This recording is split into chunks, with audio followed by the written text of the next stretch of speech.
Pues sí. Miren, rheumatic fever. ¿Qué tienen que saber de rheumatic fever? Miren, primero, el fundamento. Anteriormente habíamos mencionado en varias ocasiones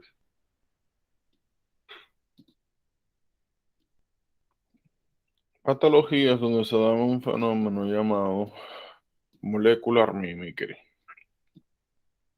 en el cual teníamos bacterias, puede pasar con virus también, que tienen proteínas que son parecidas a algunas proteínas nuestras.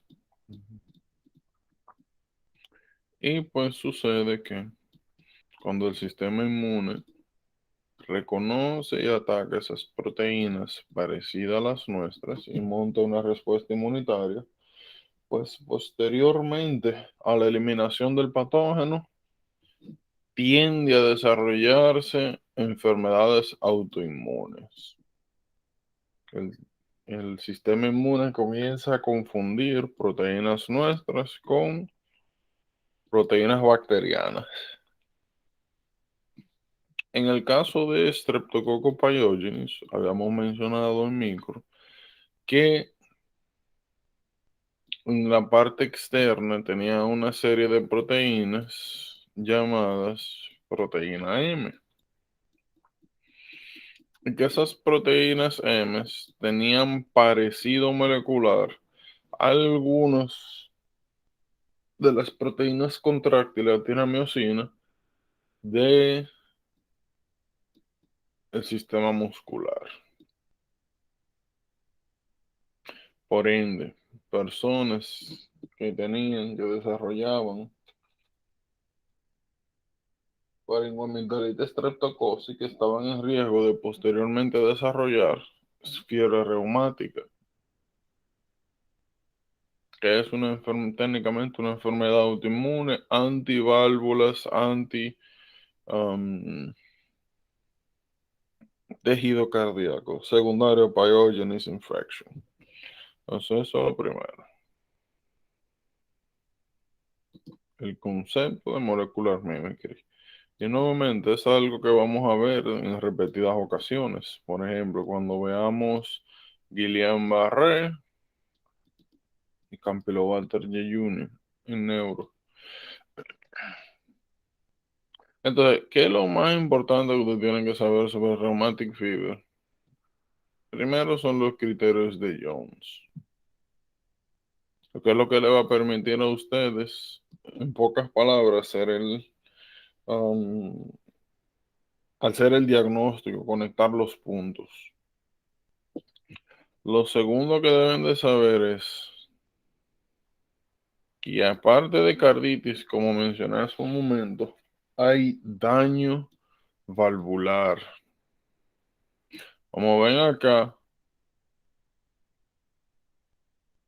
si bien es cierto, la válvula mitral y la aórtica pueden ser afectadas, la más común es la mitral. Por ende, y ahora en adelante, cada vez que ustedes vean a alguien con rheumatic fever, si ha sido reciente el onset y escuchan algún murmur, tienen que pensar en insuficiencia mitral. Si rheumatic fever ha pasado ya meses, años del evento y escuchan un murmur, busquen estenosis. Como la más comúnmente afectada es la mitral, es la que ustedes es la que van a preferir. Ahora, recuerden que los murmurs nosotros los dividimos en murmurs sistólicos y murmurs diastólicos. Si nosotros tenemos un daño valvular mitral,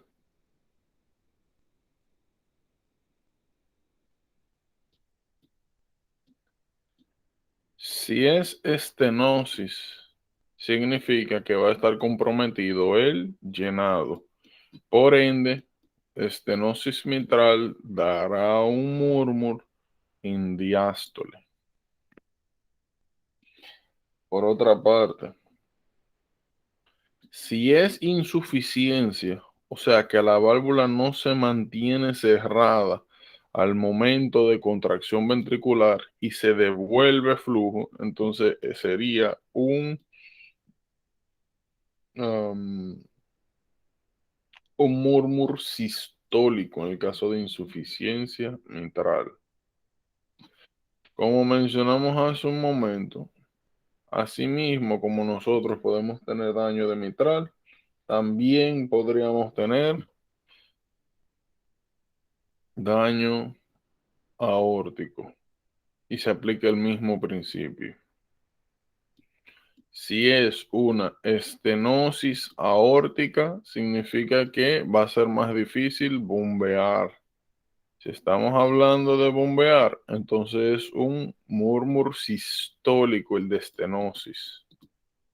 Por otra parte, si el problema es insuficiencia, significa que posterior a la sístole, cuando entramos en diástole, la sangre se devuelve de la aorta al corazón. Por ende, un murmur diastólico va a ser que se va a ver en insuficiencia aórtica.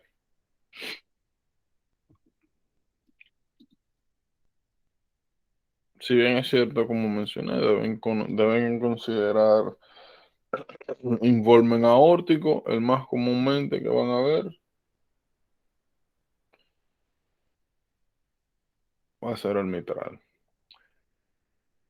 Criterio de Jones. Miren, para la mnemotecnia hay criterios mayores y menores, pero regularmente los mayores son los que van a encontrar. Cada vez que ustedes vean a alguien que tenga problemas de conducción cardíaca, una artritis migratoria. Artritis migratoria, ok. Oreo, ven, ven.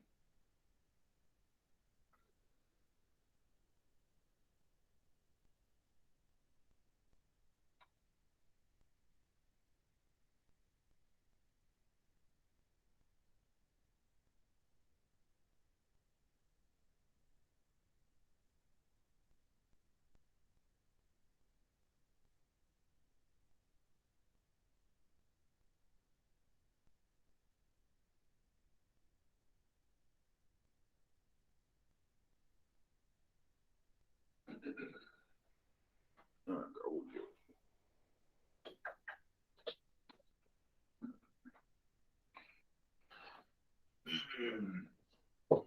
Pues sí. Cada vez que vean una artritis migratoria, artritis migratoria se refiere, bueno, primero, la artritis migratoria de fiebre reumática tiene dos características. Primero, que es migratoria, significando que un día te duele una rodilla, otro día te duele otra, otro día te duele muñeca, y así, cambia de articulación. El segundo es que solamente afecta articulaciones mayores. No te van a doler y que los knuckles de los dedos, las uniones interfalángicas, siempre son articulaciones grandes. So large joints.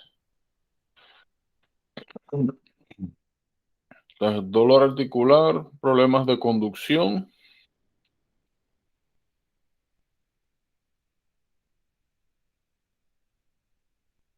A partir de ahí tienen que comenzar a considerar fiebre reumática. Miren, eritema marginal. Sobre todo cuando entremos a... sí, este parece bien eritema marginatum. Sobre todo cuando entremos a... ¿cómo se llama esto? A piel. Yo les recomiendo cada vez que ustedes vean un rash que tenga nombre y apellido y esté asociado a um, alguna patología en especial, flashcards, eritema marginatum. Eritema marginatum, ya ustedes saben que es un diferencial de Lyme, un diferencial de tiña también. Cada vez que usted vea artritis y un eritema circular, tiene que pensar en, aparte de Lyme, ahora agregar el diferencial de rheumatic fever. ¿Cómo usted va a hacer el diferencial? La exposición. Cada vez que le hablen de Lyme, un tigre monteando, un ranger, alguien que está en bosques, que ha estado expuesto a áreas donde pudo haber sido picado por una garrapata, o le van a decir que la persona fue picada por una garrapata. En este caso, ustedes van a ver es una persona que tiene historia de faringoamigdalitis, lo decía hace un par de semanas, eh, que tuvo una infección que se quitó sola, o tuvo una inflamación en la garganta, y ahora está presentando el rash. Historia. La historia siempre es lo más importante. Miren, los nódulos de skin es bien parecido a eritema nodoso. Son nódulos así que tienden a ser dolorosos. Pueden tener nodos de estas características o tipo marginatum, por si acaso. Hablando de marginatum. mm, mm, mm, mm, a ver si veo.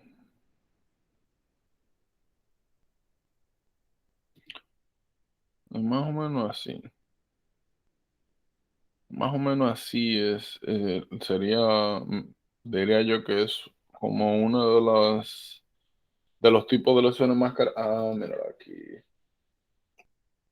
De este sería, y sobre todo a veces lo presentan en el pie, pero así mismo, así, así, así. Probablemente una de las lesiones más características que ustedes van a ver en el eritema marginatum es esta, que literalmente parece como si fuera que a alguna pintura le cayó agua, literalmente. Cada vez que usted ve ese tipo de rash, como si se fuese, como bordes irregulares, que se ve claro, como aguado, literal, como que usted echó acuarela con agua en un papel. Eh, ¿Cómo que se llaman estos carteles? Eh, Rocha. Parece que es Rocha, una cosa así. A ver, Ink Plot. Esto. Ahí es Rorschach. Se ven como así, como si fuese ink diluido. Esas son las lesiones clásicas que ustedes van a ver. Nodoso. Ya nosotros vimos que el tema nodoso ya son nódulos de inflamación subcutánea que tienden a ser dolorosos y que aparecen aquí, en los shins, en la parte anterior de la tibia. Bien característico eso.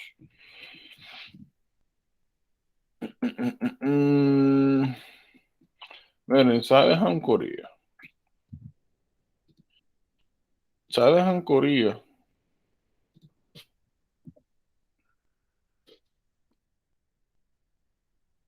Mm,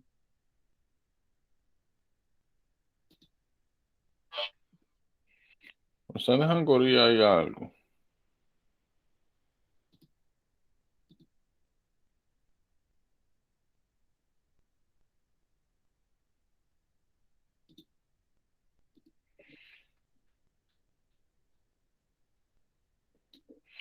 Fíjense en algo.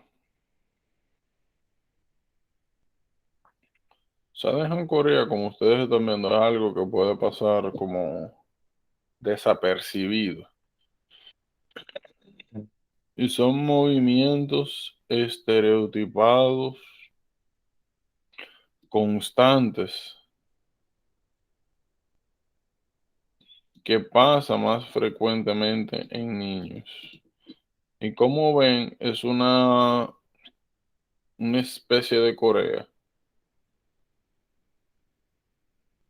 En un niño fácilmente pasa desapercibido como si fuese una especie de ansiedad, pero no, es Corea.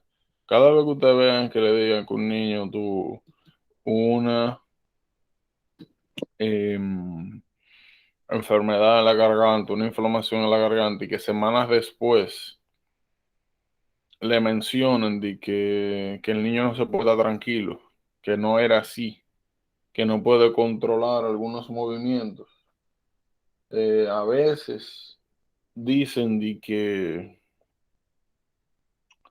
refieren es como que el niño dice que él no puede controlar sus movimientos. Y hay una frase que es muy característica también que dicen que los niños refieren que no pueden dejar de comportarse como conejos, como acelerados. Eso es bastante común en Southern Corea. Southern Corea. Joins. Entonces, nuevamente, cada vez que ustedes vean esta constelación de síntomas, sobre todo, como mencioné, problemas de conducción, posteriormente problemas valvulares y las artritis migratorias, tienen que pensar de una vez rheumatoid fever, sobre todo si tienen historia. Miren, no es raro que lo pongan a correlacionar las lesiones patológicas con, con rheumatic fever. No es raro que le pongan un slide y que lo pongan a diferenciar entre los dos hallazgos. Esto que usted está viendo aquí es una biopsia cardíaca. Aquí lo que estamos viendo es la formación de un granuloma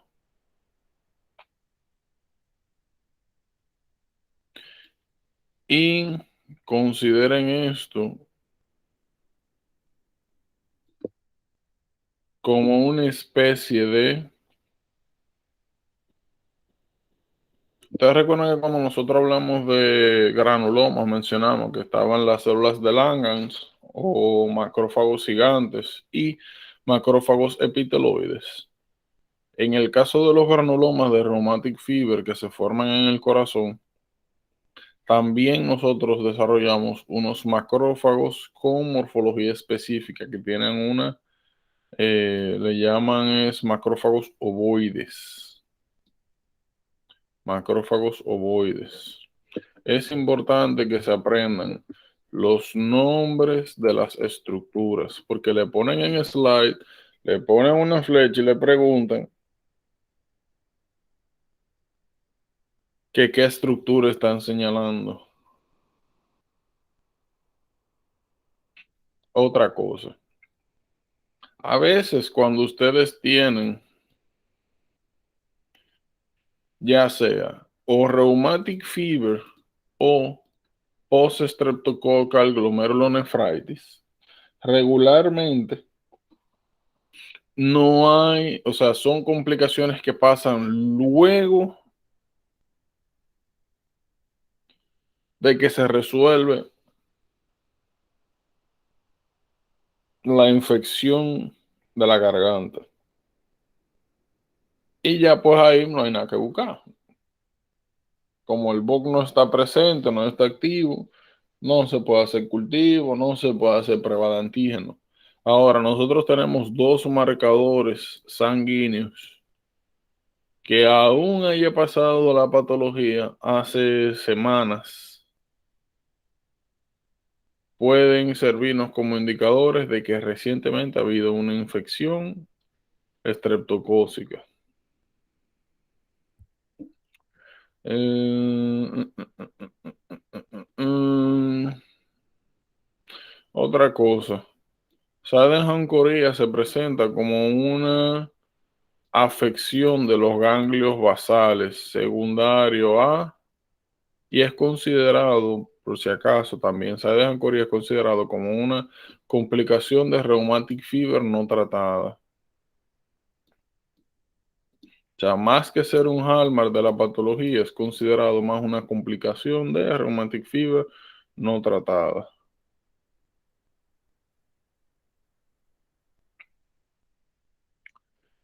Por si acaso.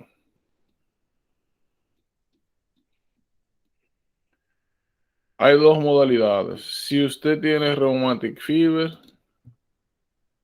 se le da tratamiento. Ahora, dependiendo del grado de rheumatic fever que usted desarrolle, se puede dar profilaxis. No es necesario que para este uno se sepan los criterios, pero sí lo siguiente. Niños, y digo niños porque son los más comunes, que desarrollen rheumatic fever, dependiendo del daño que haya dejado la infección, no, con infección me refiero a la condición, puede requerirse o no profilaxis. Y regularmente la profilaxis es, por ejemplo, si solamente hubo carditis, regularmente se da 5 años de profilaxis con penicilina o hasta llegar a los 21 años. Si hubo, aparte de carditis, daños valvulares, se dan 10 años de profilaxis o hasta llegar a 25, 30 años y así. Nuevamente, no tienen que saberse los criterios, no es importante, pero sí deben de saber que por lo regular, luego de que a alguien le da rheumatic fever, hay que continuar el tratamiento para evitar relapses. De que le vuelva la otra faringitis estreptocócica, de que comience nuevamente el ciclo de molecular mimicry, de comenzar a atacar a la bacteria y posteriormente eh, seguir dañando estructuras cardíacas. Miren, Syphilic Heart, lo más importante que tienen que saber es que regularmente cuando nosotros hablamos de sífilis terciaria, ya nosotros vimos que los tres componentes principales, los pilares es guma,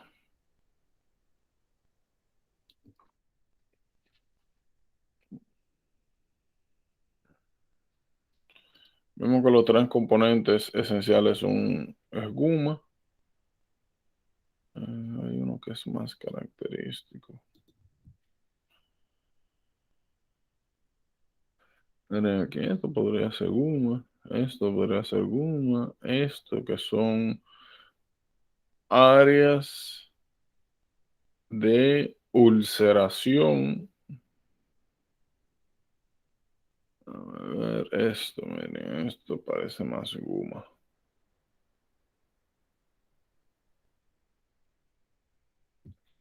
Entonces, sífilis es formación de guma, afectación del sistema nervioso central, daño de la columna posterior, que es lo que se llama tabes dorsalis, y afectación cardíaca. ¿Qué pasa? Hay algo que se llama, lo habíamos mencionado,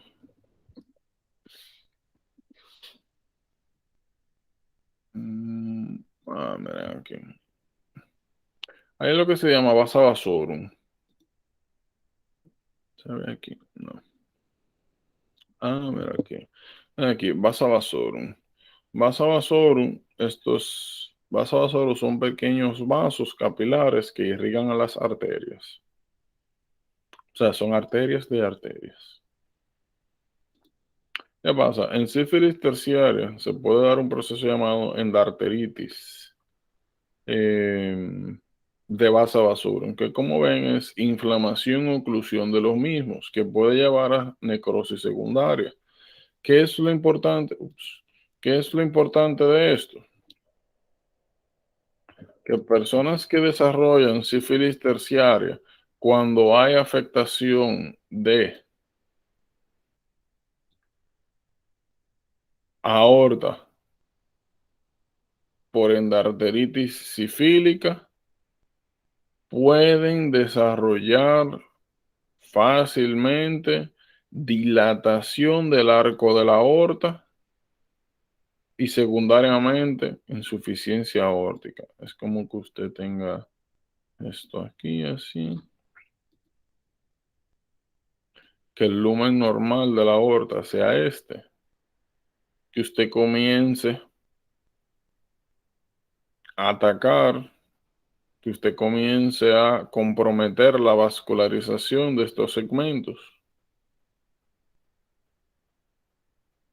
que comience a necrosar las paredes, sobre todo la media de la aorta, y que posteriormente comience a pasar esto, que el lumen de la aorta se expanda. El problema con eso es que si se expande mucho, puede alejar una valva aórtica de la otra y que el cierre que ocasione la válvula sea incompleto, secundariamente causando insuficiencia aórtica. Y ya nosotros sabemos que eso ocasionaría un murmuro diastólico, un reflujo. De la misma manera, como estamos necrosando la pared aórtica, podemos causar weakening de la pared y secundariamente causar aneurisma. Los aneurismas en general, al ser un weakening de la pared, perfectamente pueden romperse.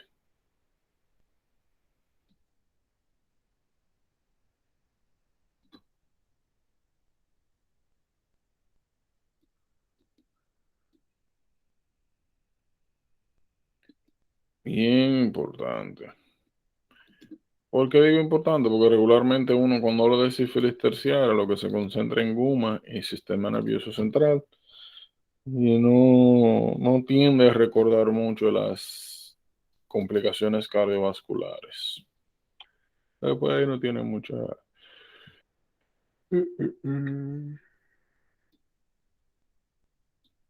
cosa.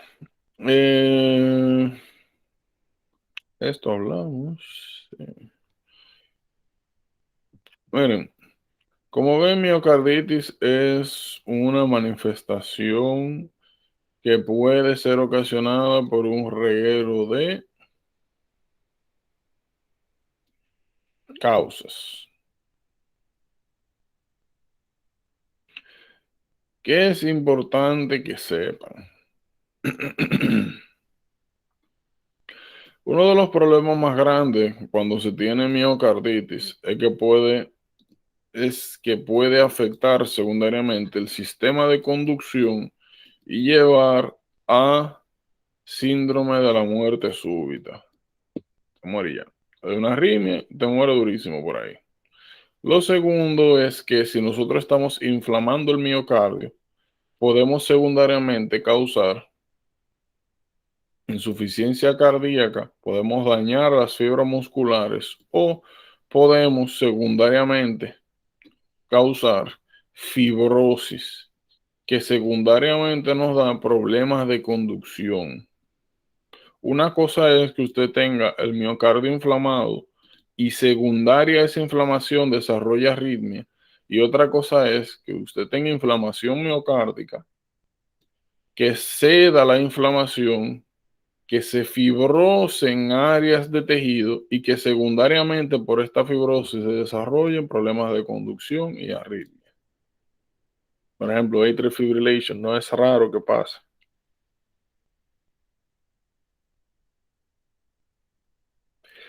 ¿Qué pasa?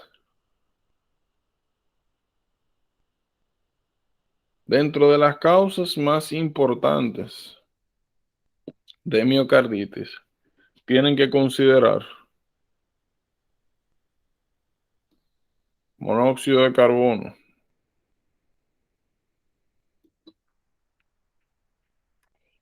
difteria,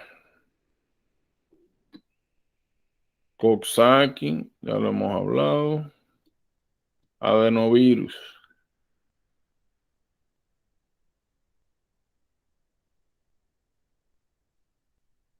Hay otras causas, como pueden ver, pero con las que más cuidado hay que tener y más comúnmente se va a encontrar son con estas.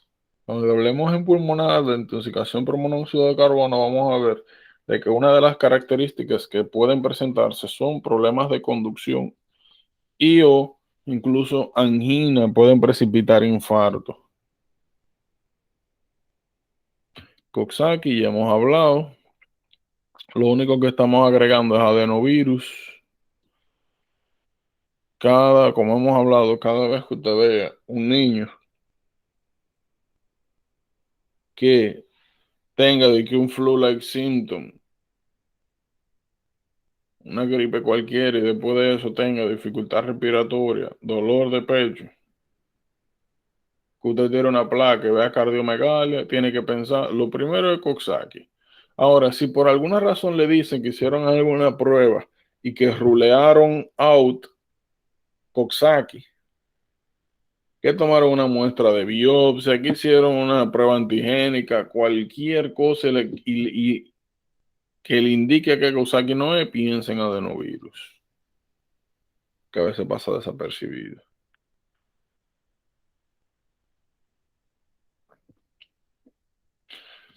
Difteria es importante porque regularmente pasa algo bien parecido como con Sydenham Corea. Uno se acuerda mucho de las manifestaciones en faringe de la pseudomembrana gris, regularmente unilateral. Se acuerda de el bull's neck, la inflamación exagerada en el cuello, pero no de la carditis secundaria. Cuando usted tenga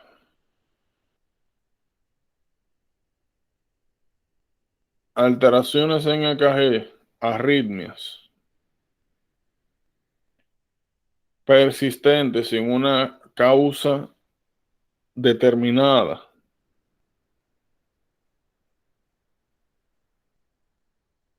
y como mencionamos anteriormente, signos generales de insuficiencia cardíaca, disnea, dolor de pecho, tiene que pensar en miocarditis.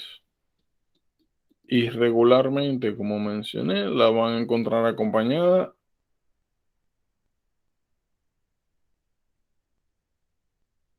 a otras patologías. En el caso de las autoinmunes, tienen que tener mucho cuidado porque ya nosotros vimos ayer de que las enfermedades autoinmunes pueden causar pericarditis. Hay algo, lo mencioné ayer, que se llama serositis, que es inflamaciones de la serosa secundario a patologías autoinmunes, bien, bien y bastante común. Ahora tienen que sumarle miocarditis. ¿Cómo te diferencia una de otro? Simple.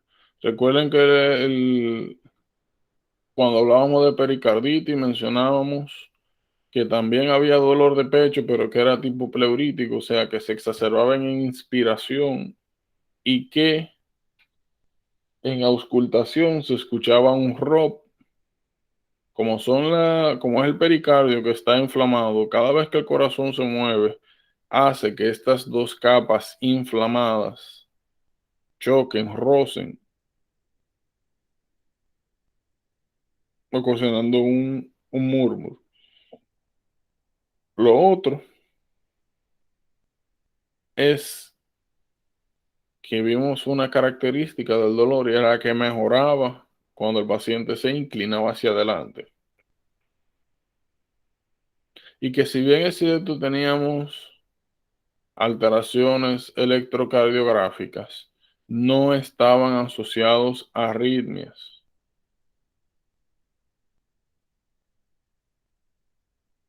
No estaban asociados a arritmias. Aquí sí, ni estaba asociado a disnea. Para motivos prácticos, si usted ve una pericarditis, entre comillas, o usted cree que alguien tiene una pericarditis y secundariamente desarrolla arritmia, problemas para respirar y un dolor de pecho no pleurítico que no empeora con inspiración, piensa en miocarditis, sobre todo si hay trastornos de conducción.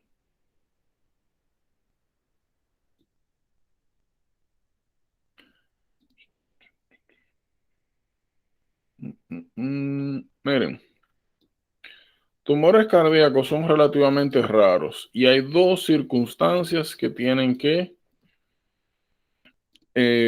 considerar fuertemente. El primero es la causa más común de tumor cardíaco, metástasis por melanoma. ¿Qué cuidado tienen que tener aquí? Oigan bien,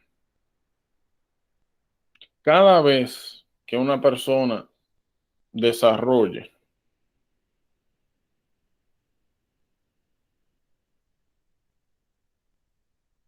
síncope, un sonido tipo plop en el corazón,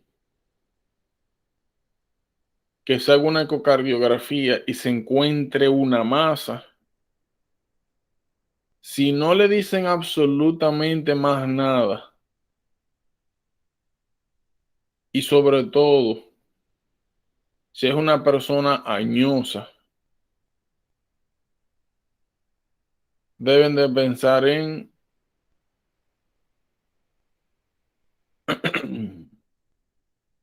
metástasis por melanoma. No le van a decir más nada, no le van a hablar de piel, no le van a decir que tiene una lesión en la piel, que es asimétrica, que sangraba, que está creciendo, que ha cambiado de color. No le van a decir nada. Mamá le van a decir que apareció una masa en el corazón y ya, y está ahí.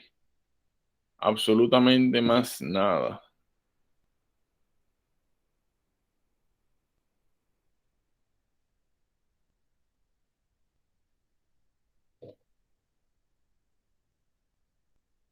Lo otro con lo que tienen que tener cuidado es que, si bien es cierto, esta es la causa de tumor más frecuente, la causa primaria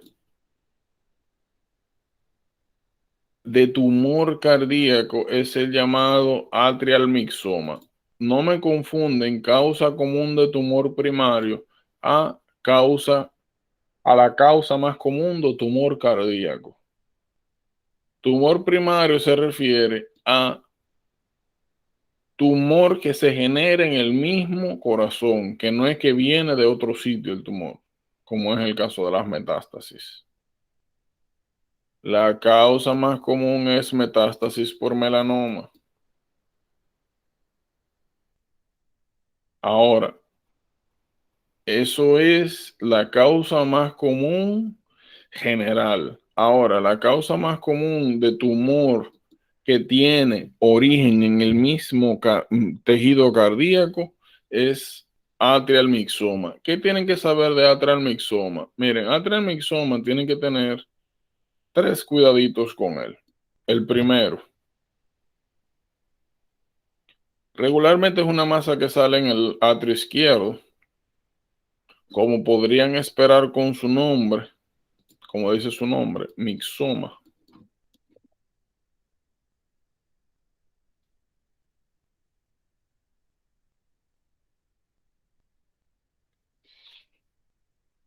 Miren acá. Esa es la histología de un atrial mixoma. Lo que estamos viendo acá es un material homogéneo amorfo que resembles articulación, o sea, tejido articular. Lo que nosotros estamos viendo aquí es mucha matriz, mucho tejido conectivo. Los atrial mixomas son un tumor de tejido conectivo y van a ver esto es material amorfo, tipo tejido conectivo. Ese es el primer cuidado que tienen que tener con atrial mixoma. El segundo, es una tumoración que es dependiente de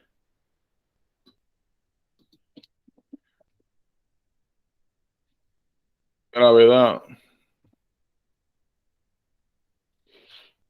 Se aparece.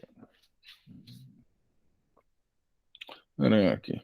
Es un tumor literalmente pedunculado. O sea, vamos a tener una porción que a través de un pedúnculo se va a conectar al miocardio, al endocardio atrial. Pero la masa se va a encontrar libre dentro, o sea, bamboleando dentro de el atrio izquierdo. Mira, aquí se ve bien. Como mencioné, ¿qué cuidado tienen que tener? Hay algo llamado plop sound. Como es una masa que a través de un pedúnculo se encuentra pegado a alguna de las partes del atrio, es una masa que se puede mover. Si usted le dice que se acueste y en lo que está acostado usted escucha usted se mantiene escuchando el corazón, auscultando, y lo mueve, le dice que se pare, que se ponga en posición sentada, usted puede oír el plop, la masa cuando se mueve. El tercer cuidado que tienen que tener con atrial mixoma es que cuando una persona que tiene un atrial mixoma está acostado y se para, el mixoma puede caer arriba de la válvula mitral y puede ocluirla, comprometiendo el llenado ventricular. Significa que por ese ciclo cardíaco no va a ser eyectado sangre. Si no sale sangre del ventrículo en un ciclo cardíaco, síncope.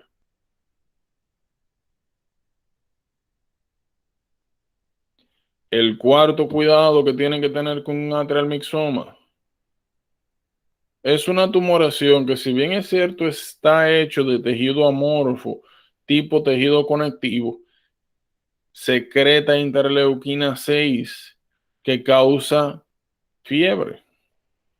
Puede causar pérdida de peso también, aunque es un tumor benigno.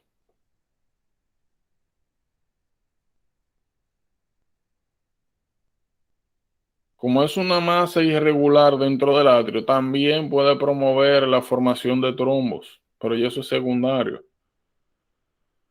Cardiac mixoma tienen que considerarlo cuando ustedes vean a una gente con fiebre, perdiendo peso, que ha tenido historia de síncope,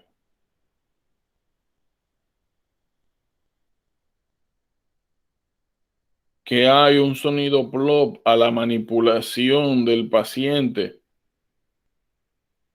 Mientras usted está auscultando, usted lo mueve de lado a lado, como le dije, la cuesta y después lo para y se escucha el sonido de la masa moviéndose. Atrial mixoma. La histología es importante. Aquí preguntan mucho.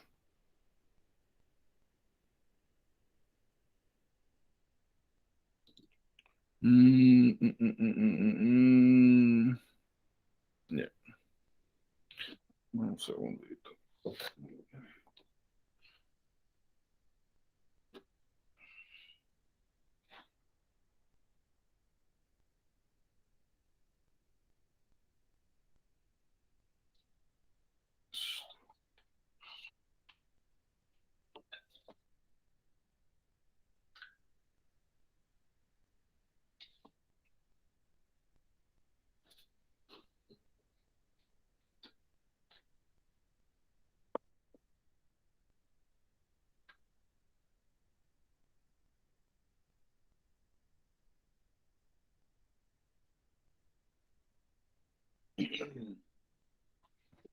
Okay. Eh, eh, eh, eh, eh, eh.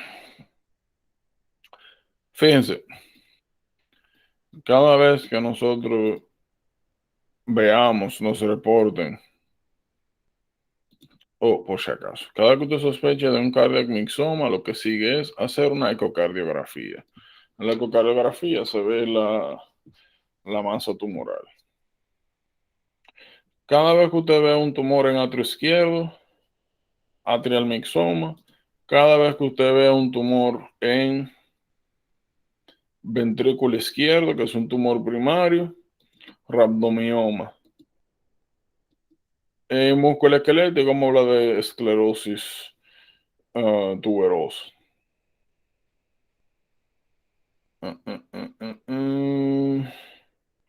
Miren, hay un concepto, hay dos conceptos. Está amartoma y coristoma. Amartoma.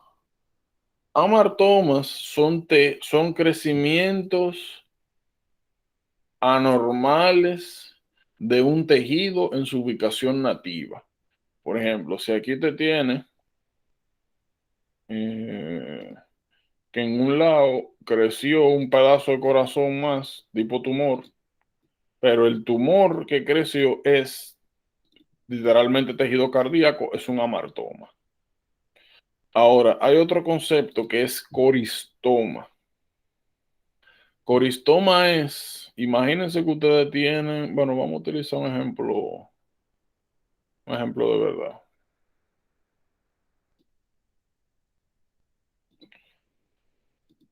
Divertículo de Meckel. En el divertículo de Meckel no es raro que dentro del divertículo aparezca tejido pancreático. Ese tejido pancreático, ese tejido pancreático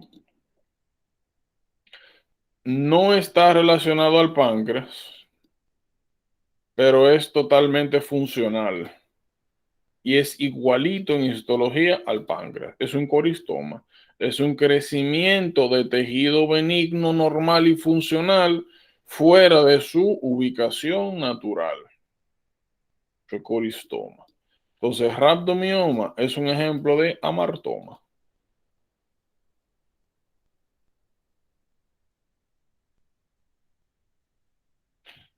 Miren, signo de Kussmaul. Normalmente cuando usted inspira, nosotros aprendimos que normalmente cuando usted inspira,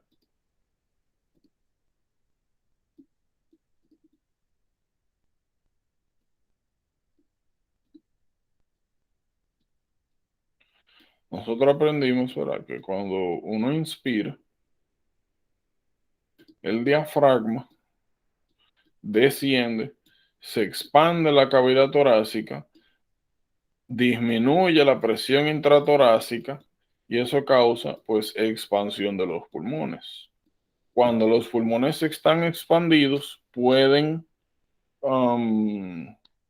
tienen la capacidad de recibir más, pues, sangre. Y normalmente eso se traduce como un aumento. Cuando los pulmones se expanden, más sangre puede salir del ventrículo. De hecho, más sangre se necesita. Por eso es que se da el desdoblamiento fisiológico en inspiración del segundo sonido. Eso ya lo habíamos hablado. Ahora, si está saliendo más sangre del ventrículo, significa que más sangre del atrio pasa del aurícula al ventrículo. Por ende, en inspiración hay un vaciado mayor de los volúmenes del corazón derecho. Si nosotros estamos vaciando el volumen atrial o disminuyendo el volumen, tanto el end systolic volume atrial derecho, significaría que con más facilidad debería drenar la sangre de las cavas, sobre todo la superior. Significa que en inspiración normalmente las venas yugulares colapsan porque drenan más fácil, drenan más rápido la sangre. En el signo de Kussmaul pasa lo contrario. Cuando usted inspira, se ingurgitan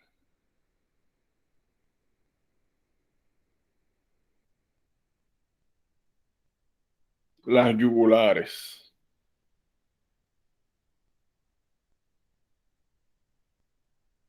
Regularmente, cuando usted ve el signo de Kussmaul, lo que usted debe considerar es que hay algún tipo de problema con el vaciado ventricular, por ejemplo, en pulmonary embolism, o que hay algún problema con el llenado auricular, que regularmente se ve cuando hay problemas con el pericardio o hay problemas con el miocardio, o que el corazón no se contrae de manera adecuada, ya sea por miocardiopatía dilatada o restrictiva, o hay, como mencioné, algún problema con el pericardio, que está inflamado, está comprimiendo el corazón, no está permitiendo que la sangre, que el retorno venoso se dé de manera apropiada.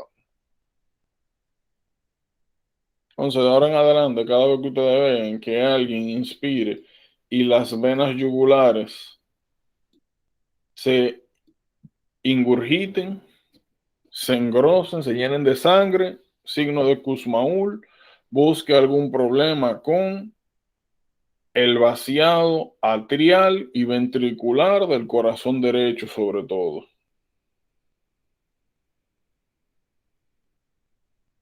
Es un signo paradójico porque lo que normalmente debería ocurrir es lo contrario.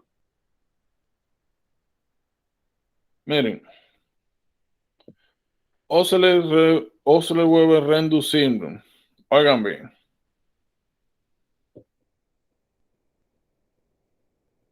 cada vez que usted tenga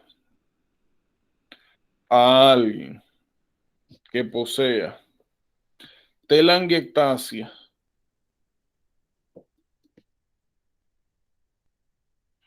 telangiectasia múltiple, no tiene que ser así tan exagerado, a veces así, a veces son cositas que pasan así desapercibidos.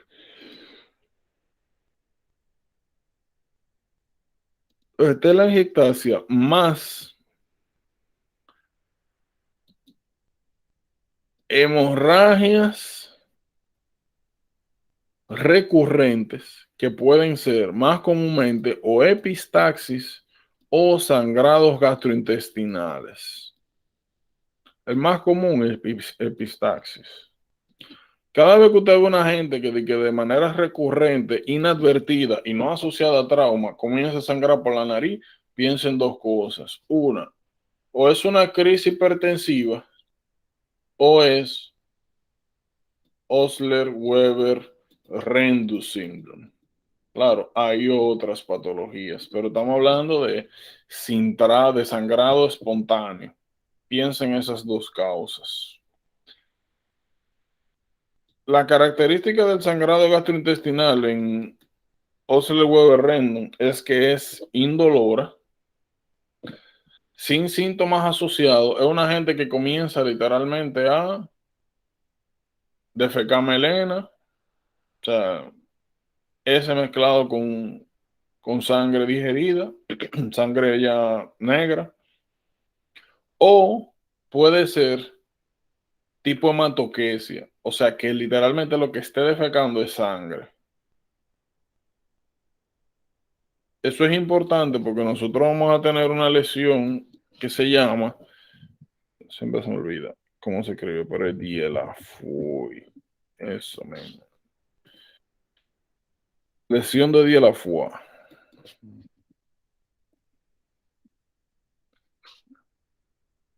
Ay, eso es lesión de Dieulafoy. Lesión de Dieulafoy es cuando en algún segmento gastrointestinal crece a lo que le llaman un vaso sanguíneo aberrante.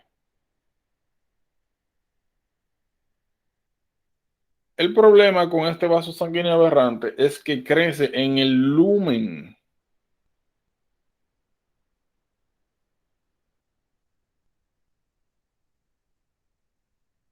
gastrointestinal. Y cuando por ahí pasa cualquier fecalito, cualquier material sólido puede dañar el vaso sanguíneo y causar, como ustedes ven,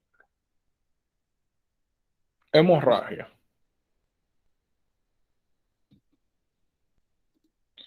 Y causar hemorragia. Una hemorragia arterial, como ustedes ven, un chiguete de sangre. La persona, o sea, los síntomas que tienen es literalmente que van al baño y es sangre que sale, pero no le duele, no sienten nada. Así bien parecido va a ser, puede ser una de las presentaciones de Osler-Weber Rendum. La diferencia es que en Osler-Weber Rendum van a tener también telangiectasia y que tiene también una característica hereditaria. Aquí no. O sea, puede haber historia familiar de este tipo de sangrados. Aquí no.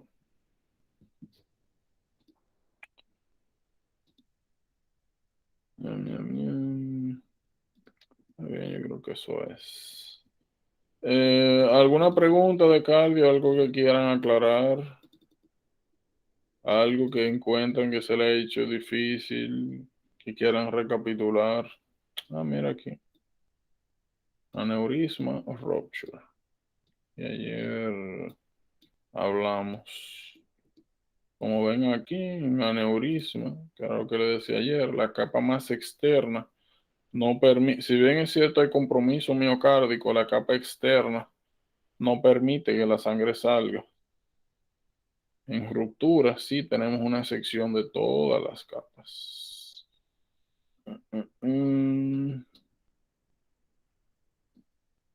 Un día de esto, como le dije, salvajemente, como ustedes no se acuerdan de nada, yo saco esto y comenzamos a hablar. ¿Qué es esto? ¿Qué es esto?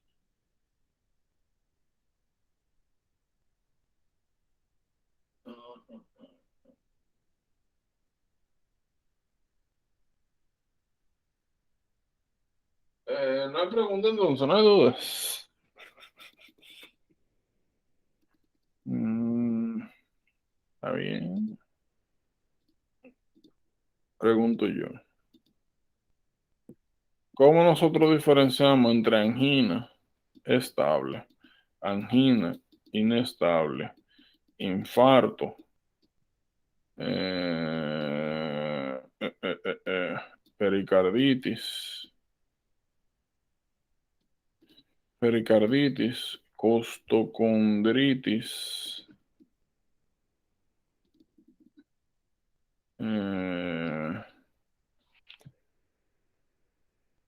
angina estable, inestable, infarto.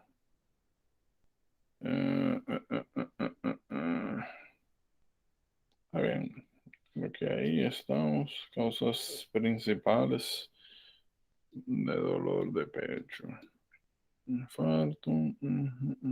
Por lo menos de las cosas que hemos visto ahora. ¿Cómo nosotros diferenciamos una de otra?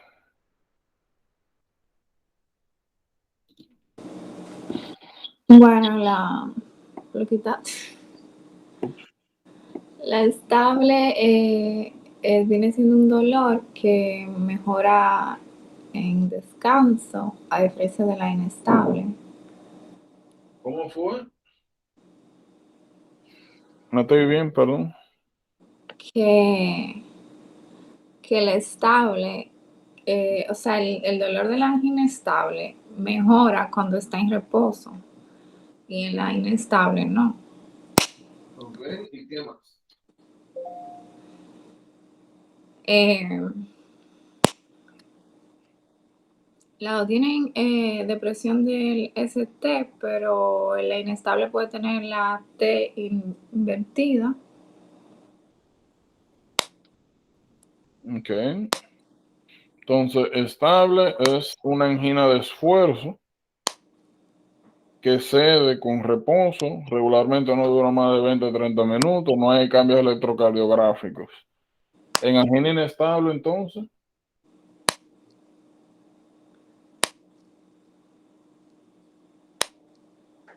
y ese perro.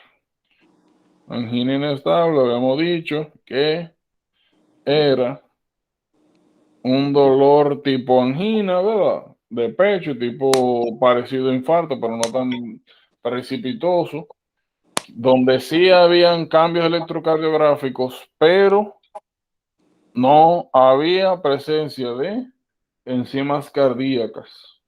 En infarto tenemos dolor. Esa es la diferencia entre angina e infarto. Yo estaba diferenciando entre las dos anginas.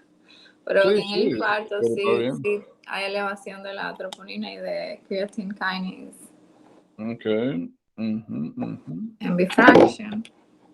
Eh, y, o sea, puede ser STEMI o no STEMI, o sea, con elevación o elevación del segmento ST. Y la pericarditis, un dolor en el pecho que se mejora con sentarse o leaning forward, que es un dolor pleuritic pain que aumenta con la inspiración y la otra no sé. Costocondritis. Miren, yo estoy agregando costocondritis porque es un diferencial importante de dolor de pecho, sobre todo en mujeres. Cada vez que ustedes se le digan que una mujer joven sin factores de riesgo cardiovascular tiene un dolor de pecho no asociado a esfuerzo y que empeora con la palpación de la caja torácica, costocondritis. Es un diferencial importante de infarto. Sobre todo le da a las mujeres y es, como dice el nombre, la inflamación de los cartílagos que conectan el esternum con las costillas. Tratamiento NSAIDs y SPR. O van a encontrar mucho eso de que una mujer joven con un que cree que le está dando un infarto. Ah, yo sabía que me faltaba uno ahí. Prince Metal Angina.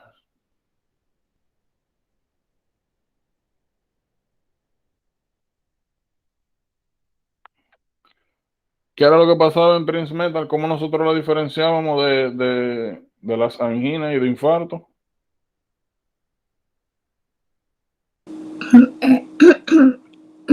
En ese caso lo que va a haber es una elevación del ST y ocurre como por triggers, como alcohol, o sea, son vasoespasmos de la coronaria y entonces que puede ser desencadenado por cocaína, alcohol y esa cosa.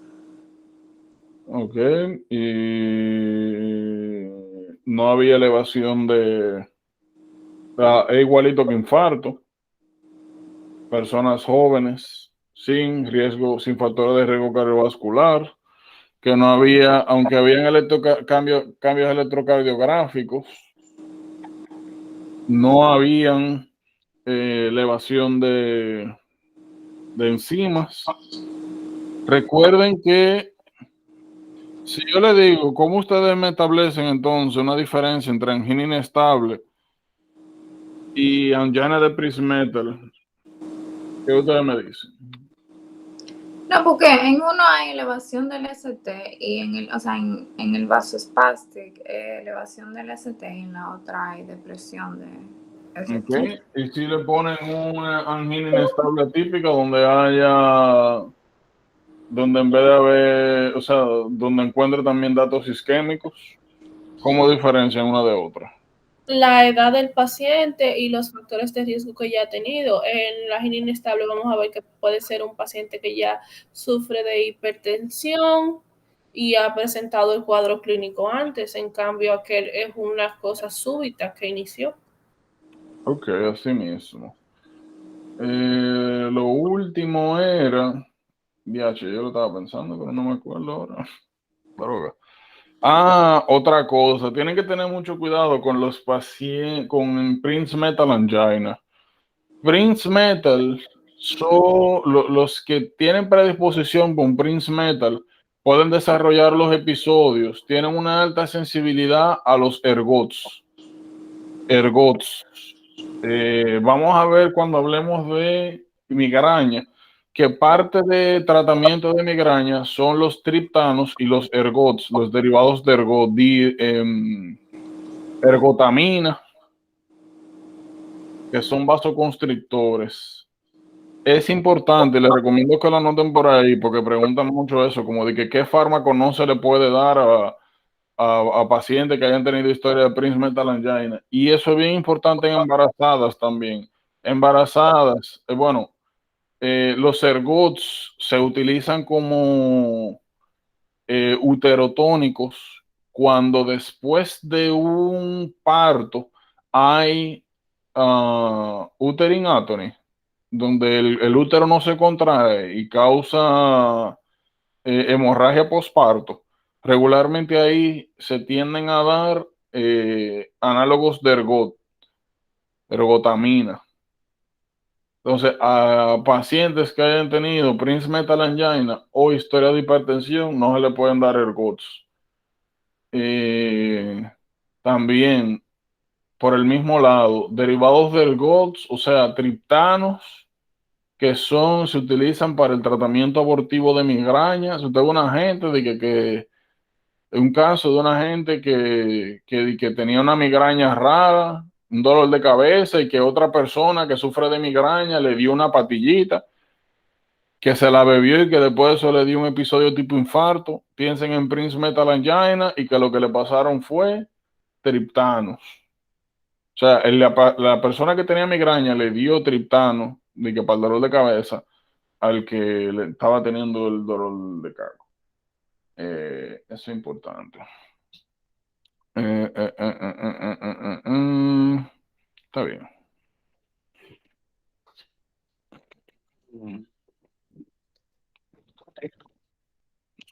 Está bien, está bien.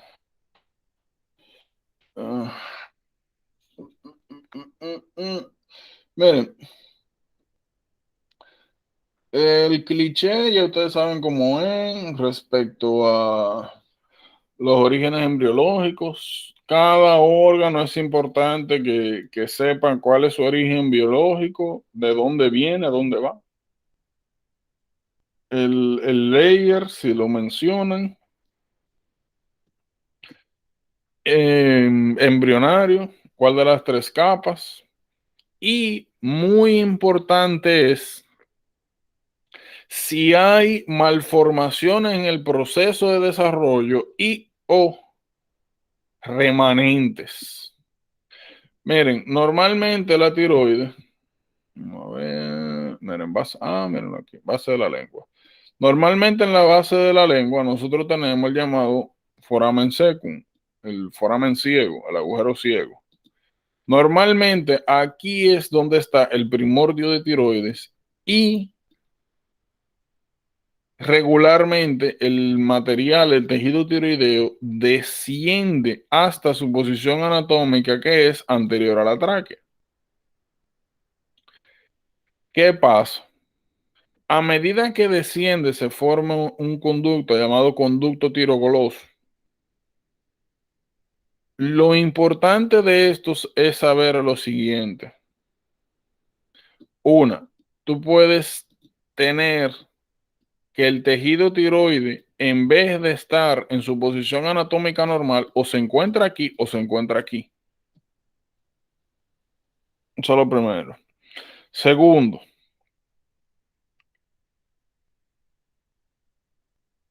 en el conducto tirogloso se pueden desarrollar quistes, llamados así mismo quistes tiroglosos.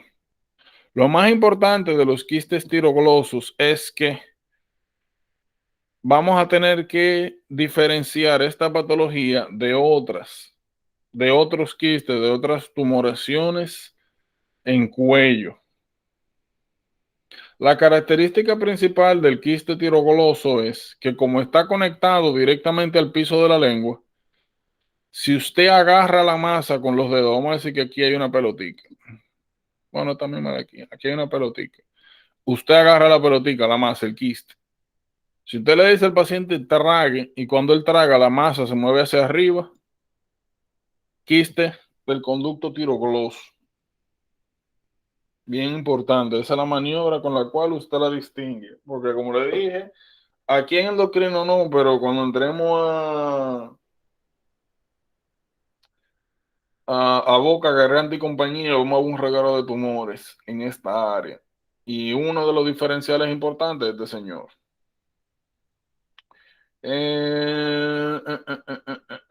Ustedes saben que la glándula tiroides en la parte posterior tienen los dos pares de glándula paratiroides. Las superiores son derivados del cuarto pharyngeal pouch y las inferiores del tercer pharyngeal pouch. Eso es importante.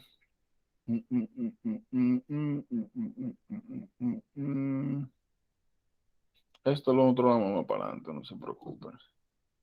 Como le dije, saber de qué layer viene. Y miren, hay otra cosa. Nosotros vamos a ver tejidos combinados. En thyroid histology, nosotros vamos a encontrar dos tipos de células. Esto que usted de ahora en adelante, cada vez que ustedes vean esto, un tejido donde hay un reguero de celulitas alrededor de una colección eosinofílica de coloides, tiroides. Esto usted lo ve en tiroides y en dos o tres tumores, en ningún otro sitio. Miren, tienen que tener especial consideración cuando ven tejidos donde sus orígenes embriológicos son compartidos.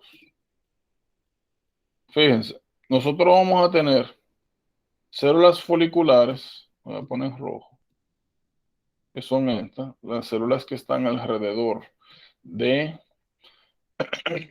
del coloide, como ven acá, derivado de endodermo.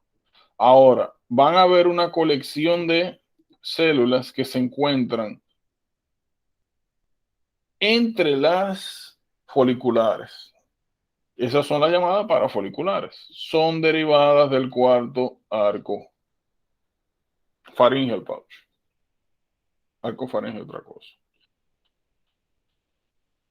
Eso es importante. Bien, bien importante. ¿Qué hacen las parafoliculares? Producir calcitonina.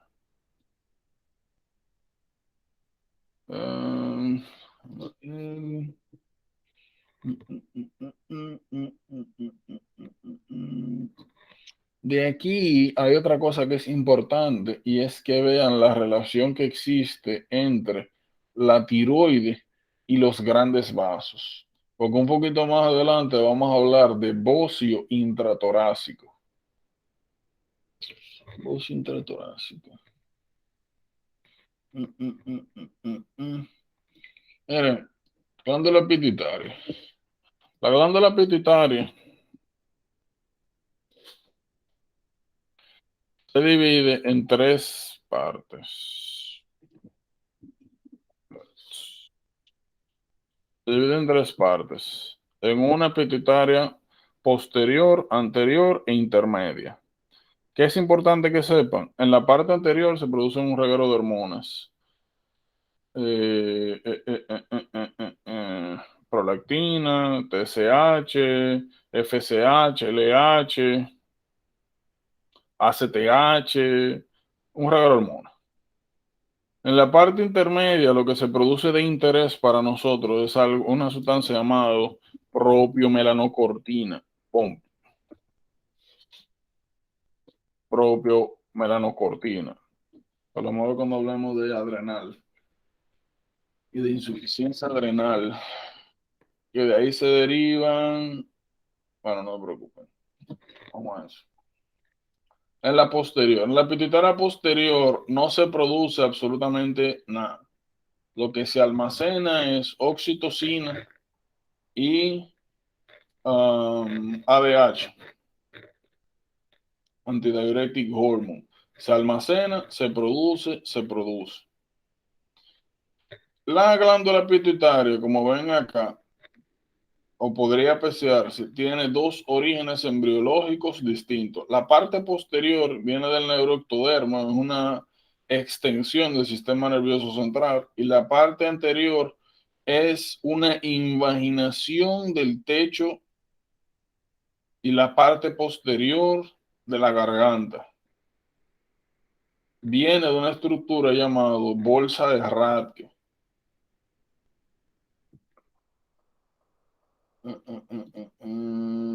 Like Rathke pouch. Es derivado de ectodermo. Neuroectodermo, parte posterior, ectodermo, parte anterior.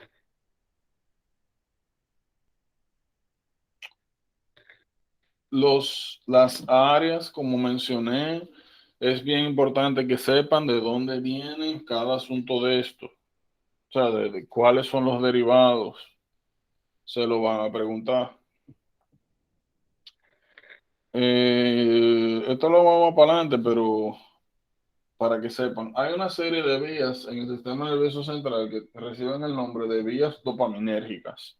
Están la mesocortical, mesolímbica, nigroestriata, y está esta que es la tuburoinfundibular. Tuburoinfundibular. Que la vamos a ver que es bien importante para el control de la secreción de prolactina. Y va a ser bien importante cuando hablemos de algunos de los efectos adversos de los antipsicóticos, como el desarrollo de eh, hiperprolactinemia, galactorrea y disfunción sexual, disminución del líbido. Bien importante esta vía de acá. Miren, adrenal cortex. Vamos a ver que la glándula adrenal se divide, no mejor así, se divide en córtex y en médula. Médula, catecolaminas. Córtex se divide en tres. La mnemotecnia es GFR, como si fuera riñón. Glomerulosa, fasciculata, reticulares. Fasciculata, cortisol, la parte más interna, hormonas sexuales, la parte más externa, aldosterona. Tienen que saberse las capas y qué se produce en cada una. Y por supuesto, cómo se regula cada capa. Es importante eso, tienen que saberse las capas. Como siempre también es importante que conozcan los derivados, catecolaminas. Cada vez que ustedes vean que en alguna parte que no sea sistema nervioso central se produzcan catecolaminas, piense en que es un derivado de la cresta neural. Significa que ese grupo de células llegó ahí dentro, en la parte medular adrenal, por migración de un grupo de células desde el sistema nervioso central. No se preocupen, de regulación vamos a hablar cuando hablemos de función. Islotes pancreáticos. En el caso de los islotes pancreáticos, es bien importante que conozcan la distribución que produce cada uno. Beta, insulina, alfa, glucagón, delta, somatostatina. Fíjense la distribución, que va a ser bien importante cuando hablemos de regulación de secreción hormonal. Miren dónde están las alfas. Las alfas regularmente están en la periferia, o sea, después de la beta, y eso tiene una razón. Como dije, vamos a hablar en regulación.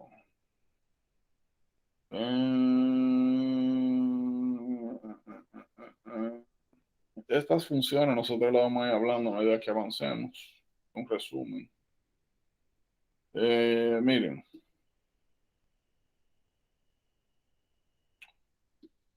Hormona del crecimiento. Vamos a verificar algo. Sí, exacto. Exacto. Miren, hay algunos conceptos que tenemos que tener claro para entendernos cuando hablemos de fisiología endocrina. Lo primero son los ejes. De ahora en adelante, cada vez que usted piense en una hormona, lo primero que tiene que llegar a la cabeza es el eje. El eje sigue o sea, los ejes de regulación siguen un patrón que es hipotálamo, hipófisis, órgano diana. En el hipotálamo es donde se producen todos los release factors, los factores de liberación. En la pituitaria es donde se producen todas las hormonas que van a estimular, a causar la secreción de las hormonas diana en los órganos específicos. ¿Qué pasa? Como se regula en general, este eje es a través de unos sistemas llamados retroalimentación negativa. Hay retroalimentación positiva, pero hay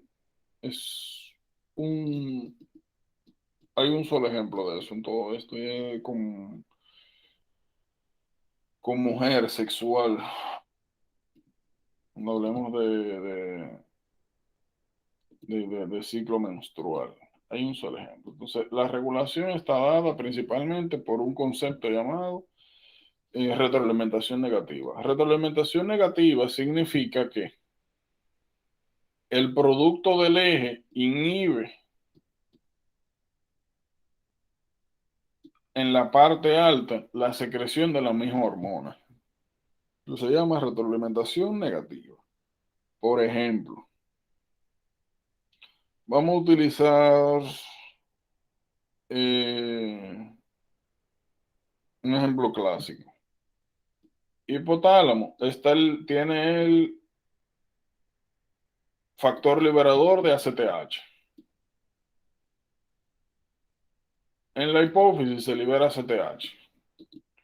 La ACTH, su órgano diana es la glándula adrenal y promueve la liberación principalmente de cortisol. Entonces el cortisol, cuando es secretado, entra a sangre, endocrino, ¿verdad?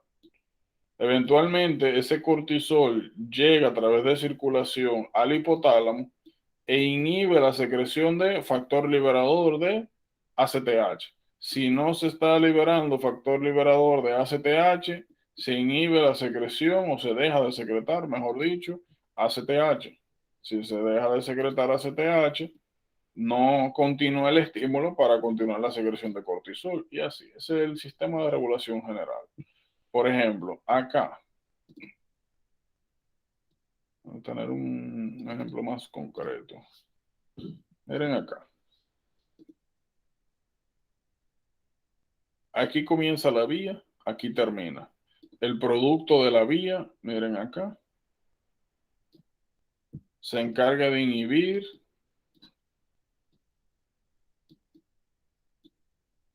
quienes promueven la liberación de la hormona. Eso se llama retroalimentación negativa. O en inglés es negative feedback. Entonces, ¿qué estamos viendo acá? Miren, en el caso del growth hormone, es un poco atípico, porque los factores estimulantes e inhibitores no solamente están relacionados con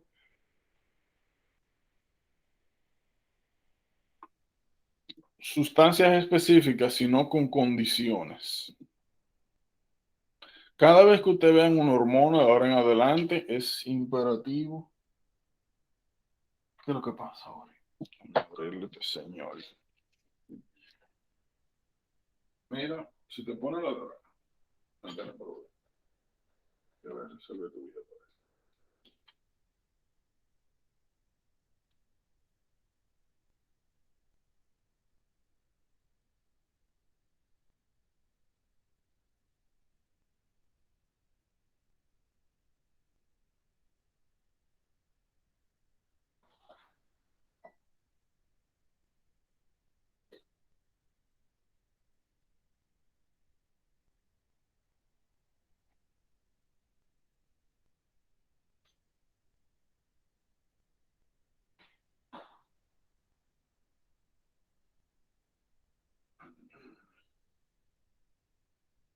Pues sí.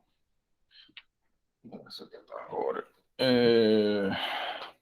Pues sí, cada vez que ustedes vean una hormona de ahora en adelante, lo primero que usted se va a preguntar es quién estimula, quién inhibe la secreción y dónde se produce. Hipotálamo, GnRH, Growth Hormone Release Hormone. En español es factor. El Growth Hormone Release Hormone. Como mencioné anteriormente, hipotálamo, todos los factores liberadores. Entonces, ¿qué es lo que nosotros estamos viendo aquí? Dormir, hipoglicemia, estrés aumentan la liberación de GnRH. Por otro lado, tenemos los factores inhibidores. Entonces, ¿qué es lo que nosotros estamos viendo aquí? Existe una comunicación directa entre hipotálamo y pituitaria. ¿Qué pasa? Cuando en el hipotálamo se libera el factor liberador de hormona de crecimiento, este es vertido directamente sobre la pituitaria anterior, donde están las células somatotropas. Las células somatotropas responden a la liberación de GnRH con la liberación de growth hormone. Growth hormone es liberado entonces a circulación. Los órganos endocrinos liberan directamente hormona hacia circulación. Entonces, ¿qué estamos viendo con el growth hormone? Una de las cualidades atípicas que vamos a ver es sus estímulos. La segunda cualidad es la siguiente. Growth hormone, su único tejido diana es el hígado. De interés. Ahora mismo, el único órgano que nos interesa es este. ¿Quién nosotros vemos acá? Los hepatocitos tienen receptores para hormona del crecimiento. Y cuando esta hormona se une a sus receptores,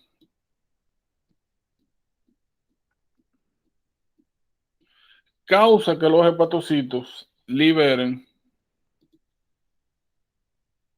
IGF. IGF, a su vez, es quien se encarga de transmitir el efecto de la hormona del crecimiento hacia los tejidos periféricos.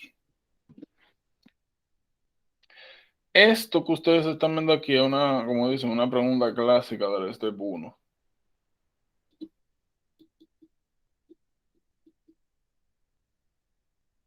¿A través de quién la hormona del crecimiento ejerce su efecto sobre los tejidos periféricos? IGF-1. ¿Quiénes lo producen? Hepatocitos. También de ahora en adelante, cada vez que usted sospecha de que puede haber, vamos a ver que cuando tenemos aumento de growth hormone podemos desarrollar dos enfermedades, que es gigantismo y la otra, Dios mío, no me acuerdo. Acromegalia. Gigantismo, acromegalia. Eso va a ser dependiendo de la edad. Entonces, nosotros vamos a ver que patologías donde hay donde se traducen a un aumento de growth hormone, vamos a ver más adelante que podemos encontrar que en esta patología los niveles de growth hormone están normales. Pero entonces los niveles de IGF-1 están elevados. Entonces, ¿qué quiere decir esto? Cuando nosotros sospechamos de que puede haber un desbalance en este eje, a quien vamos a medir en sangre es a IGF-1, no necesariamente growth hormone, porque muchas veces, la gran mayoría de las veces, se encuentran concentraciones normales.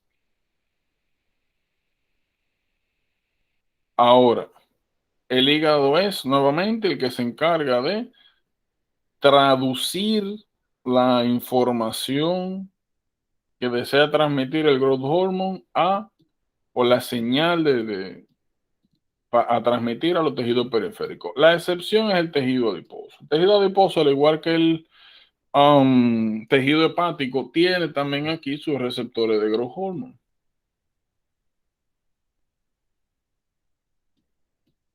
Estos efectos ya nosotros los vimos en bioquímica cuando hablamos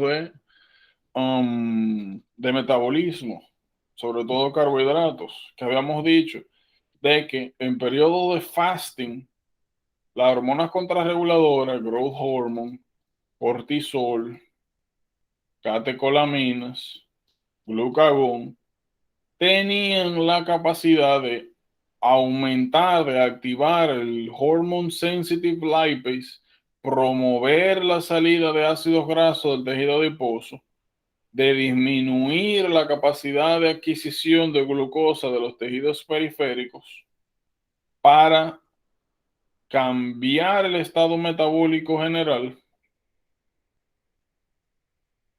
y asegurar que la glicemia se iba a mantener para los tejidos que solamente consumen glucosa de manera normal. Emily, ¿cuáles son esos tejidos? Los glucodependientes.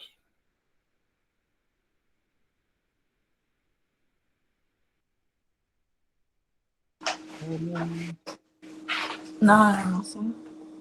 ¿Cómo que no? Como glucodependiente. Glucodependiente, que no importa lo que pase, nada más utilizan glucosa. El cerebro. Okay, como el cerebro y los glóbulos rojos, los eritrocitos. ¿A través de qué glúteo? Ay Dios, GLUT 3. 1 y 3. 1. GLUT 1 y GLUT 3.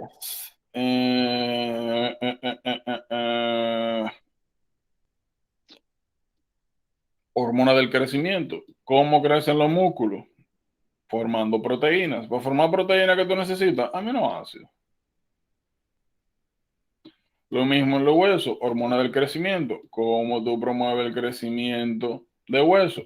Aumentando médula, aumentando estructura. aumentando matriz, aumentando tejido conectivo. ¿Qué tipo de colágeno es que está en el hueso? 1. Colágeno tipo 1. ¿Ya? Pero lo que ustedes están viendo aquí es una descripción lógica. Aquí, pues, la podríamos decir lógica metabólica, pero aquí una descripción lógica de los efectos del growth hormone. Lo importante que tienen que saber, como mencioné, regulación del eje, considerar de ahora en adelante el eje hipotálamo, hipófisis, en este caso órgano diana, tener en cuenta que growth hormone es una hormona típica porque no ejerce su efecto total de manera directa, sino indirecta.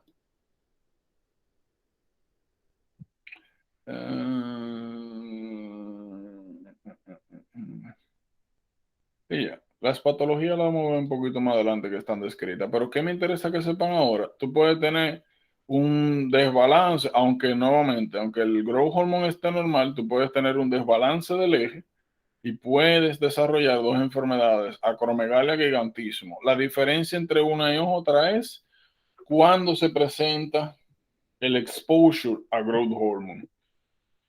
Cuando se presenta en niños, gigantismo; cuando se presenta en adultos, ¿quién está escribiendo tanto? Cuando se presenta en adultos,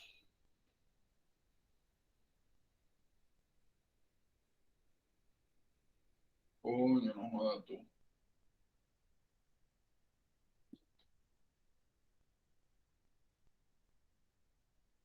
Tigre, mira, eso fue en, en marzo, como la segunda o tercera semana.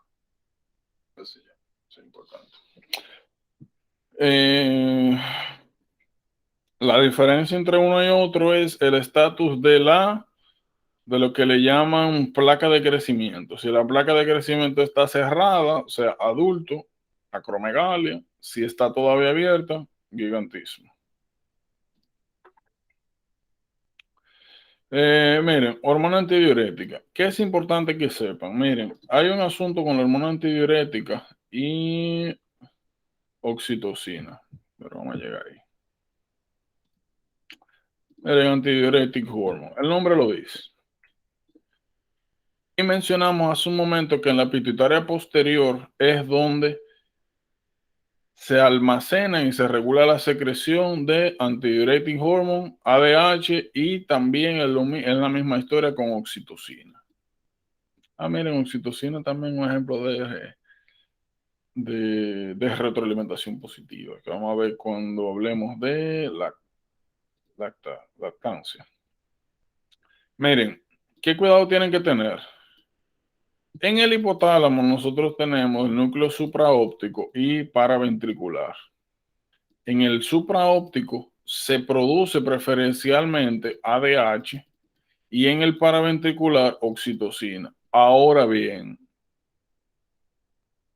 en ambos se producen ambas sustancias. Es que sencillamente hay predominancia de una sobre otra. O sea, se secreta más una que otra, se produce. Eh,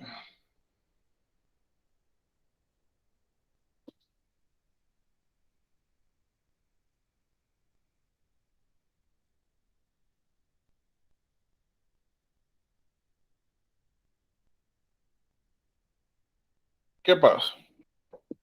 ADH tiene dos efectos de interés. El primero es, bueno, antidiurética o vasopresina. Los nombres lo dicen. Uno tiene la capacidad de causar vasoconstricción arterial, o sea, de aumentar la resistencia vascular periférica, de aumentar la presión arterial, en pocas palabras. Esa es una. Segunda, tiene la capacidad de, cuando entremos a renal,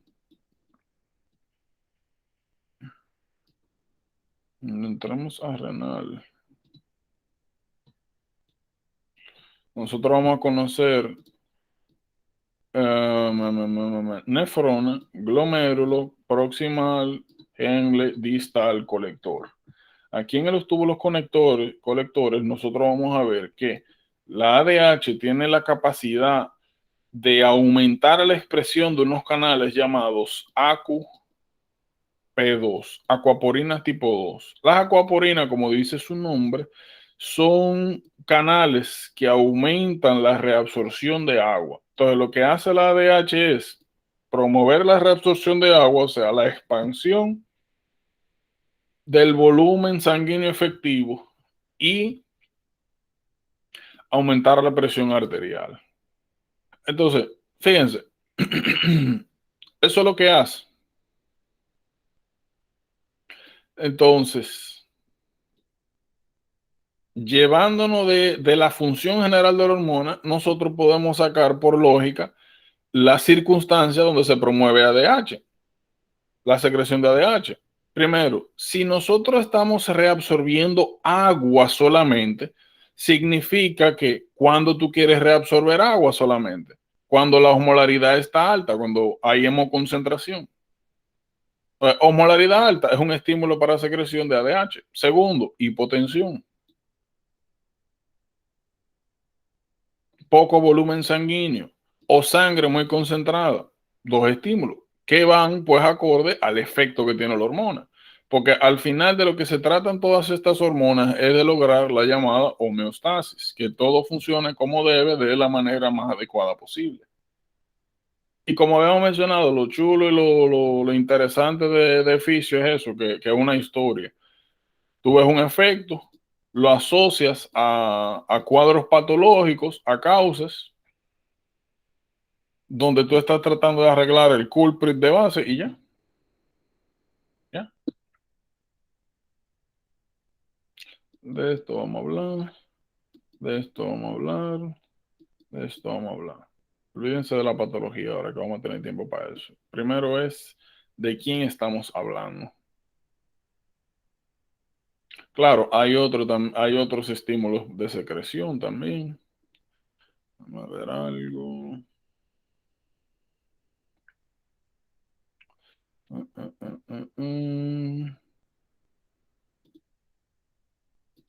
Oh, miren, esto es bien importante aquí. Me van a hacer un favor. Ahí van a buscar el Trousseau-San, si no es Trousseau. Sí, si no es Trousseau. Eso tiene que ver con esto. Entonces, miren, el tema con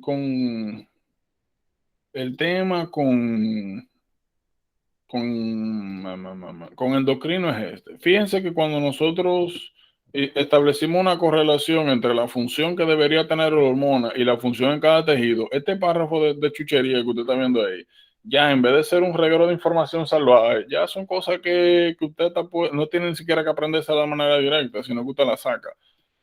Porque cómo tú promueves crecimiento de hueso, o colágeno, o matriz. Ah, mira, los huesos largos tienen médula. Entonces voy a necesitar duplicar también, colonizar esa médula extra, duplicar la cantidad de células medulares que tengo. O crecimiento muscular, proteína. Necesito más aminoácidos. O sea, son cosas que se van como cayendo de la mata. Entonces, esa es la lógica que tienen que seguir con endocrino. Cada vez que ustedes vean una hormona, preguntarse qué hace, dónde se produce, qué hace, cuál es su eje, cuál es su regulación. Preguntarse, ¿hay alguna patología detrás de esto? Por ejemplo, mañana nosotros vamos a ver la relación que existe entre prolactina y TRH. ¿Y por qué entonces hipertiroidismo secundario e hipotiroidismo, independientemente de cualquier tipo, causa secundariamente amenorrea? En el caso de las mujeres, disminución del líbido, porque puede causar galactorrea en mujeres. Entonces vamos a ir conectando un sistema con otro a través, pues, de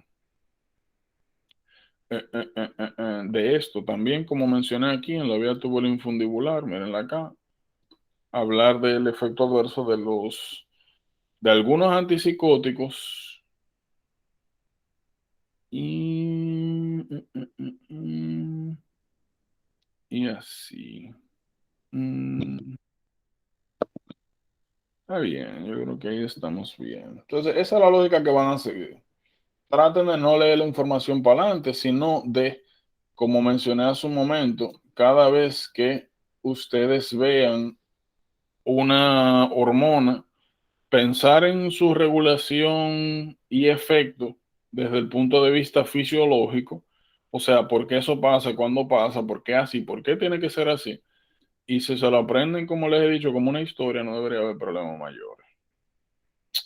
Entonces mañana seguimos con prolactina. Y nuevamente, aunque aquí al principio, en el desarrollo, ustedes vean de qué patologías, no vamos a hablar de patologías hasta que revisemos todo lo normal, salvo en casos excepcionales, donde sí sea importante revisar el mismo. Y nada, mañana seguimos entonces, a la misma hora, en el mismo lugar. Preguntas. Emily, que me escribió Anabel, que tuvo que dar garitas. ¿Alguna pregunta, señorita? No, todo claro, gracias. Chévere. Cualquier cosa, grita, señorita.